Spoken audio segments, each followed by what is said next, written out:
গত 2 মাসের ব্যবধানে দেশে বিদ্যুতের দাম বাড়ানো হলো 3 দফা। সর্বশেষ গত মঙ্গলবার 28 ফেব্রুয়ারি বিদ্যুতের দাম বাড়ানো হয়।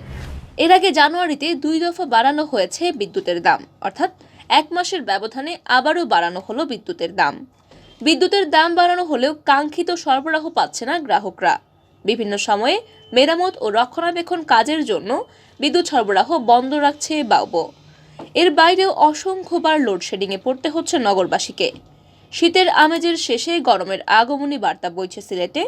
এর মধ্যেই চাঁদ দেখার উপর নির্ভর হলেও ক্যালেন্ডারের হিসেবে আগামী 23 মার্চ থেকে শুরু হবে পবিত্র রমজান।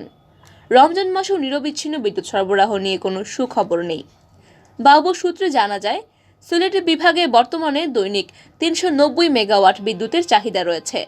এর মধ্যে 350 থেকে 370 মেগাওয়াট বিদ্যুৎ সরবরাহ করা হচ্ছে, ফলে কিছু জায়গায় লোডশেডিং করতে হচ্ছে। রমজানে জরুরি সেবা খাতে বিদ্যুৎ সরবরাহ স্বাভাবিক রাখতে সকল প্রস্তুতি নেওয়া হচ্ছে। রমজানে সিলেটবাসীকে ইফতার সেহরির সময় সহ রাতের বেলায় নিরবিচ্ছিন্ন বিদ্যুৎ সরবরাহের আশ্বাস দিয়েছেন বিদ্যুৎ উন্নয়ন বোর্ড সিলেট বিভাগীয় অফিসের কর্মকর্তাবৃন্দ।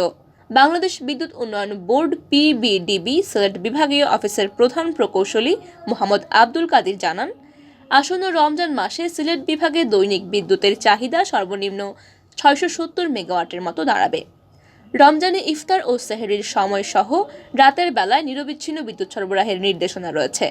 জাতীয়ভাবে নতুন কোনো সমস্যা না হলে রামপাল পায়রা বিদ্যুৎ কেন্দ্রে আগামী কিছুদিনের মধ্যেই সচল হয়ে যাবে।